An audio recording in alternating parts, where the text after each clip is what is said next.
Good morning, survivors and subscribers. I am Jessica Johnson Hewitt, or at Sexual Trauma Survivor, or you are catching me on my YouTube channel, R.A.P.E, Recovering Abuse Physically and Emotionally. Well, I am super excited because it is April and it is Sexual Assault Awareness Month. So shout out to all my survivors. I am so excited. This month is all about awareness, prevention, and intervention, you guys. This is our month. Remember, we are starting the campaign STARS, which is Survivors Triumphing Against Rape and Sexual Assault. You guys, this is really groundbreaking stuff, and I am so excited to be a part, and I'm so excited that you guys want to be a part of it with me.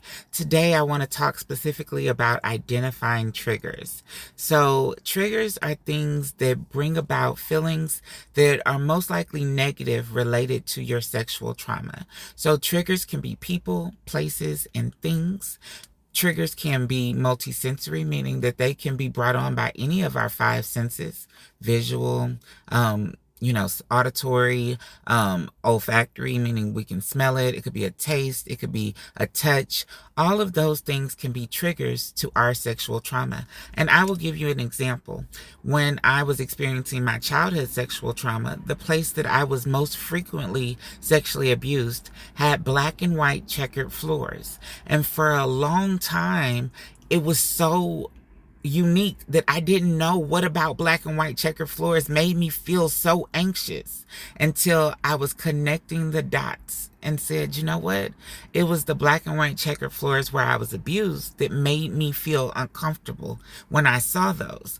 Another thing was driving past the house or the street, not just the corner of the house, but the street named where I was abused. So growing up in that same area, it would trigger me emotionally driving down that street or around that area. So I had to identify those things as triggers for me. Later on, my other abuse, it was the person, seeing that person or being around their presence that was a trigger for me. So as I healed, I had to identify my triggers. After I identified my triggers, I had to make my boundaries, and I also had to adapt and find my coping skills. And we'll talk about those step 2s and step 3s later. But first, I want you to start identifying your triggers. This is so important. Today, be a little reflective and identify what your triggers are. What makes you feel unsafe? What makes you feel uncomfortable? Those triggers are so key in your healing. Identify those triggers and make it a marvelous Monday. Let's do it, survivors. You